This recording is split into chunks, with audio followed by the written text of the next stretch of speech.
Daily. Taste the Daily. Hyderabad మహానగరం త్వరలో 3 భాగాలుగా ఏర్పాటు కానుంది.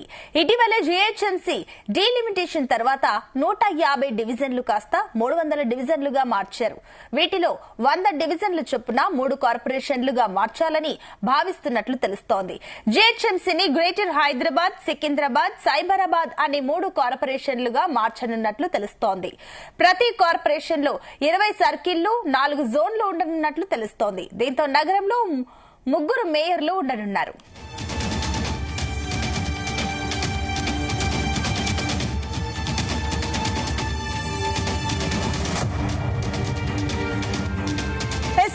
జీహెచ్ఎంసీ త్వరలో 3 కార్పొరేషన్లుగా కాబోతుంది. 3 భాగాలుగా కాబోతుంది. రానున్న రోజుల్లో 3 మేయర్లు ఉండబోతున్నట్లయితే స్పష్టంగా కనిపిస్తుంది. ఇదే అంశానికి సంబంధించి మరిన్ని డీటెయిల్స్ మా కరెస్పాండెంట్ వంశీకృష్ణ అందిస్తారు. వంశీ, సునీత, అటు ఏదైతే గ్రేటర్ హైదరాబాద్ ని అటు ఏదైతే ఇప్పటికే డీలిమిటేషన్ పేరుతోటి 300 డివిజన్లు 150 ఉన్నటువంటి డివిజన్లను 300 డివిజన్లు చేయడం జరిగింది. ప్రధానంగా చుట్టుపక్కల ఉన్నటువంటి మున్సిపాలిటీలను కార్పొరేషన్లు విలీనం చేసిన తర్వాత 300 డివిజన్లు చేసినటువంటి విషయం మనందరూ కూడా తెలిసిందే. 2 రోజుల క్రితం ఫైనల్ నోటిఫికేషన్ వచ్చినటువంటి విషయం కూడా మనందరూ కూడా తెలిసిందే. మూసీ నదిని ఆధారంగా తీసుకొని మెట్రోపాలిటన్ ప్రాంతాన్ని 3 కార్పొరేషన్లుగా విభజించనున్నారు. ఒకటి గ్రేటర్ హైదరాబాద్ మున్సిపల్ కార్పొరేషన్ 100 వార్డులు, దాంతో పాటుగా గ్రేటర్ సికింద్రాబాద్ మున్సిపల్ కార్పొరేషన్ మరో 100 వార్డులు, దాంతో పాటుగా గ్రేటర్ హైదరాబాద్ మున్సిపల్ కార్పొరేషన్ సంబంధించి ఏదైతే గ్రేటర్ సైబరాబాద్ మున్సిపల్ కార్పొరేషన్ సంబంధించి 100 వార్డులు, మొత్తం 3 కార్పొరేషన్లను కలిపి మొత్తం 3 మేయర్లు ఉంటారు. ప్రతి కార్పొరేషన్ లో కూడా 20 సర్కిళ్లు, 5 జోన్లు, ప్రతి జోన్కు 4 సర్కిళ్లు ఉండనున్నాయనేది కూడా మనం ప్రధానంగా చెప్పాలి. ఈ జోన్లకు సంబంధించి కూడా ఇప్పటికే ప్రభుత్వం అటు 3 కార్పొరేషన్లకు సంబంధించి కూడా పూర్తి స్థాయిలో సిద్ధం చేసినట్టు కూడా మనకు అందుతున్నటువంటి సమాచారం. ప్రతి కార్పొరేషన్ కూడా సెక్రటరీ స్థాయి ఐఏఎస్ అధికారిని కమిషనర్ గా నియమించనున్నట్టు కూడా మనకు సమాచారం. తుది నోటిఫికేషన్ జనవరిలో వచ్చే అవకాశం ఉంటుంది. ఎన్నికలు ఏప్రిల్, మే నెలలో నిర్వహించనున్నారని కూడా మనకు చాలా స్పష్టంగా అర్థమవుతా ఉంది. ఎందుకంటే నిన్ననే ఏదైతే స్టాండింగ్ కమిటీ ద్వారా నిర్ణయించినటువంటి పరిస్థితి మనకు తెలిసిందే. దాంతో పాటుగా ఫిబ్రవరి 10 తోటి కౌన్సిల్ ఏదైతే జిహెచ్ఎంసీ కౌన్సిల్ గడువు ముగినుంది. దాని తర్వాత పూర్తి స్థాయిలో ఇవన్నీ కూడా కొత్త వార్డులు, కొత్త కార్పొరేషన్ కు సంబంధించి కూడా వచ్చే అవకాశం ఉంటుంది. 3 కార్పొరేషన్లు కూడా ప్రధానంగా రేపు జరగబోయేటటువంటి అసెంబ్లీ సమావేశాల్లో కూడా అటు ఈ కార్పొరేషన్లకు సంబంధించి కూడా ఏదైతే చర్చించే అవకాశం మనకు చాలా ఖచ్చితంగా కనిపిస్తా ఉంది. దీని బిల్లును ప్రవేశపెట్టే అవకాశం కూడా మనకు కనిపిస్తా ఉంది. ప్రధానంగా గ్రేటర్ హైదరాబాద్ మున్సిపల్ కార్పొరేషన్ సంబంధించి 100 వార్డులు ఏర్పాటు చేయాలని నిర్ణయించారు. దాంతో పాటుగా గ్రేటర్ సికింద్రాబాద్ మున్సిపల్ కార్పొరేషన్ కి సంబంధించి 100 వార్డులు, గ్రేటర్ సైబరాబాద్ మున్సిపల్ కార్పొరేషన్ కి సంబంధించి 100 వార్డులు. ఇప్పటికే 300 డివిజన్లు చేసిన తర్వాత ఈ వార్డులకు సంబంధించినటువంటి అభిప్రాయ సేకరణ కూడా ప్రత్యేకంగా కౌన్సిల్ సమావేశాన్ని నిర్వహించినటువంటి విషయం మనకు తెలిసిందే. పెద్ద ఎత్తున అభ్యంతరాలు కూడా రావడం జరిగింది.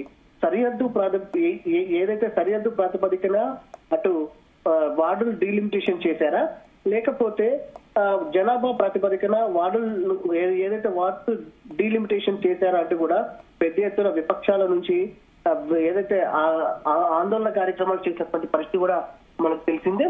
దీనికి సంబంధించి కూడా ఏదైతే అభ్యంతరాలు స్వీకరించిన తర్వాత దాదాపుగా 100 అభ్యంతరాలకు సంబంధించి పరిశీలన చేయడం జరిగింది. వాటిని పరిశీలించి పలు నిర్ణయాలు తీసుకున్నటువంటి పరిస్థితి కూడా మనం చూస్తున్నాము. దీంతో కొంత మార్పులు చేర్పులు చేసి 3 రోజుల క్రితం ఫైనల్ నోటిఫికేషన్ ఇచ్చినటువంటి విషయం కూడా మనందరూ కూడా తెలిసిందే. మొత్తం ఏదైతే ఈ 3 కార్పొరేషన్లు అయిన తర్వాత ప్రతి కార్పొరేషన్ కూడా 100 వార్డుల చొప్పున అంటే 100 డివిజన్ల చొప్పున ఏర్పాటు చేయబోతున్నటువంటి నేపథ్యంలో పెద్ద ఎత్తున ఆశావాహులు కూడా ఈసారి పోటీలో ఉండనున్నారని కూడా మనం చెప్పొచ్చు. కొత్తగా ఈ పార్టీలో ఎన్నో ఏళ్ల నుంచి పనిచేసినటువంటి అంటే కాంగ్రెస్ కావచ్చు, బీఆర్ఎస్ కావచ్చు, దాంతో పాటుగా బీజేపీకి సంబంధించినటువంటి గ్రేటర్ హైదరాబాద్ లో ఉండేటువంటి నాయకులు ఎవరైతే ఉన్నారో వారందరూ కూడా ఇది గొప్ప అవకాశాలు కల్పిస్తున్నట్టు కూడా ఆయా రాజకీయ పార్టీల నేతలు కూడా ఇంటర్నల్ గా మాట్లాడుకున్నటువంటి సందర్భం కూడా మనకు కనిపిస్తా ఉంది. ఇప్పటికే జిహెచ్ఎంసీ ఎన్నికల పైన అన్ని పార్టీలు అధికార పక్షంతో పాటుగా అటు ప్రధాన ప్రతిపక్షమైనటువంటి బీఆర్ఎస్ పార్టీ కావచ్చు, బీజేపీ పార్టీ కూడా ఇప్పటి నుంచే జిహెచ్ఎంసీ ఎన్నికల పైన పూర్తి స్థాయిలో దృష్టి పెట్టినటువంటి పరిస్థితి కూడా మనకు కనిపిస్తోంది. ఈ రేపటి నుంచి ప్రారంభమయ్యేటటువంటి అసెంబ్లీ సమావేశాల్లో ప్రత్యేకంగా అటు కార్పొరేషన్లకు సంబంధించి జిహెచ్ఎంసీ డీలిమిటేషన్ ఏదైతే 3 కార్పొరేషన్లు ఏర్పాటు చేయాలనేటువంటి పరిస్థితి ఏదైతే ఉందో దానికి సంబంధించి కూడా ప్రత్యేకంగా చర్చించే అవకాశం మనకు కనిపిస్తోంది. ఈ బిల్లును కూడా ప్రవేశపెట్టి సభ ఆమోదం తీసుకునే అవకాశం కూడా మనకు చాలా స్పష్టంగా కనిపిస్తుంది.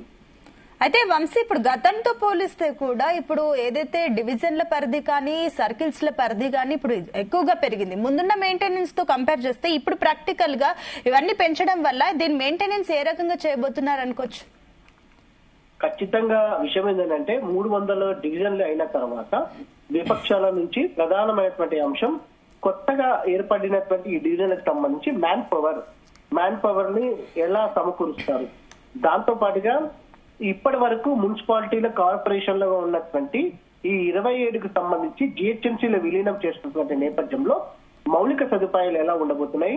మీరు వెంటనే జిహెచ్ఎంసీలో విలీనం చేస్తారు కాబట్టి ట్యాక్స్లు పెంచే అవకాశం ఉంటుంది. ట్యాక్స్లు పెంచుతారు కానీ సౌకర్యాలు తక్కువ ఉంటాయి, మ్యాన్ పవర్ తక్కువ ఉంటుంది, డ్రైనేజ్ వ్యవస్థ అంత పెద్దగా ఉండదు, వాటర్ వ్యవస్థ కూడా ఇంకా అందనటువంటి పరిస్థితి ఉంటుంది. కాబట్టి దీనిపైన ప్రధానంగా ఎలాంటి ముందడుగు వేస్తుంది ప్రభుత్వం అంటూ కూడా విపక్షాలు ప్రశ్నించినటువంటి పరిస్థితి కూడా మనం చూస్తున్నాము. దీనికి సంబంధించి కూడా అటు కార్పొరేషన్లుగా 3 కార్పొరేషన్లుగా మారిన తర్వాత ఈ లోపల కూడా మ్యాన్ పవర్ కి సంబంధించి కావచ్చు వీటన్నిటిని కూడా దిద్దుబాటు చేయాలి, వెంటనే ఏర్పాటు చేయాలని కూడా ప్రభుత్వం నిర్ణయించినటువంటి నేపథ్యంలో ఆ దిశగా ఇప్పటికే ఏర్పాట్లు మొదలైనటువంటి పరిస్థితి కూడా మనకు చాలా స్పష్టంగా కనిపిస్తోంది. ప్రధానంగా సెక్రటేరియట్ కేంద్రంగా వీటికి సంబంధించినటువంటి ఆదేశాలన్నీ కూడా ఐఏఎస్ అధికారులకు వెళ్తున్నటువంటి సందర్భం మనకు కనిపిస్తోంది. ఎంఏయుడి అధికారులు కూడా ప్రత్యేకంగా దీనిపైన దృష్టి పెట్టినటువంటి పరిస్థితి కూడా మనకు కనిపిస్తోంది. ప్రజెంట్ జిహెచ్ఎంసీ ఏదైతే డీలిమిటేషన్ లో భాగంగా 300 వార్డ్స్ అనేటువంటి నేపథ్యంలో త్వరలోనే వీటిని 3 కార్పొరేషన్లు చేయబోతున్నటువంటి నేపథ్యంలో ఆయా ప్రాంతాలకు సంబంధించినటువంటి మౌలిక వసతులు కావచ్చు, దాంతో పాటుగా మ్యాన్ పవర్ కి సంబంధించి కావచ్చు వీటన్నిటిపైన ప్రత్యేకంగా దృష్టి పెట్టే అవకాశం కూడా మనకు కనిపిస్తోంది. ముందస్తుగా డైరెక్ట్ జాబ్స్ ఇవ్వకపోయినా కూడా కాంట్రాక్ట్ పద్ధతిలో కూడా ఎంప్లాయీస్ ని తీసుకోవాలనేది కూడా ప్రభుత్వం ఆలోచన చేసినటువంటి పరిస్థితి కూడా మనకు చాలా స్పష్టంగా కనిపిస్తుంది. సునీత, అయితే ఇప్పుడు వంశీ మరోపక్క చూస్తే కూడా ఈ జిహెచ్ఎంసీ కౌన్సిల్ టర్మ్ ఫిబ్రవరితో ముగుస్తుంది కాబట్టి ఈ లెక్కన చూస్తే రానున్న ఎలక్షన్స్ జిహెచ్ఎంసీ ఎన్నికల్ని దృష్టిలో పెట్టుకుని ఈ లోపే ఇవన్నీ కొత్త వార్డులు కానీ 3 ఈ ఏదైతే కార్పొరేషన్లు కానీ ఇవన్నీ ఆ లోపే చేసేస్తారా లేదంటే ఆ తర్వాత జరుగుతుందా ఈ ప్రాసెస్ అంతా? ఖచ్చితంగా రేపు సభలో దీనికి సంబంధించిన బిల్లు ప్రవేశపెట్టిన తర్వాత ఆమోదింపు ప్రక్రియ చేసుకున్న తర్వాత వెనువెంటనే కూడా ఇవన్నీ కూడా ఆచరణలోకి వచ్చే అవకాశం కనిపిస్తుంది. ఏదైతే మనము కరెక్ట్ గా 25 రోజుల క్రితం చూస్తే మాత్రం ఏదైతే ప్రభుత్వము ప్రత్యేకంగా జిహెచ్ఎంసీ కౌన్సిల్ సమావేశాలు ఏదైతే నిర్వహించిన సందర్భంలో వెంటనే కేబినెట్ సమావేశంలో ఆమోదించి వెంటనే కౌన్సిల్ కి పంపడం జరిగింది. ఏదైతే 3 చుట్టుపక్కల ఉన్నటువంటి 27 కార్పొరేషన్లు వీటిని పంపించిన తర్వాత వెంటనే ఏదైతే ప్రాథమికంగా ప్రిలిమినరీ నోటిఫికేషన్ కూడా ఇవ్వడం జరిగింది. 300 డివిజన్లకు సంబంధించి వెంటనే కౌన్సిల్లో చర్చ చేపట్టడం జరిగింది, దాని మీద ఆమోదించడం జరిగింది, అభిప్రాయ సేకరణ జరిగింది. మొత్తం కూడా ఇదంతా ప్రాసెస్ కూడా దాదాపుగా 15 నుంచి 20 రోజుల్లో కంప్లీట్ అయినటువంటి పరిస్థితి కూడా మనకి కనిపిస్తోంది.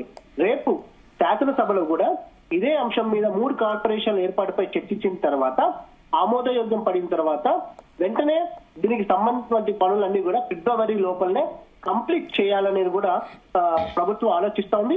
3 కార్పొరేషన్లకు ఎన్నికలను ఒకేసారి నిర్వహించాలి అనే ఆలోచన కూడా చేసినట్టు కూడా మనకు ప్రధానంగా తెలుస్తోంది. మేబీ అటు మే నెలలో ఎలక్షన్స్ వచ్చే అవకాశం కూడా మనకు ఉన్నట్టు కూడా తెలుస్తోంది. ఎందుకంటే కౌన్సిల్ గడువు ఫిబ్రవరి 10తో ముగుస్తుంది. ఈ లోపల ఈ 3 కార్పొరేషన్లు ఏర్పాటు చేసిన తర్వాత అటు మ్యాన్ పవర్ కి సంబంధించి కావచ్చు, దీనికి సంబంధించినటువంటి ఏర్పాట్లు కావచ్చు ప్రక్రియ కొనసాగుతుంది. కాబట్టి మే నెల వరకులో అటు ఎలక్షన్ నిర్వహించాలనేది కూడా ప్రభుత్వం భావిస్తున్నట్టు తెలుస్తుంది. Sunitha, right, thank you Vamsi.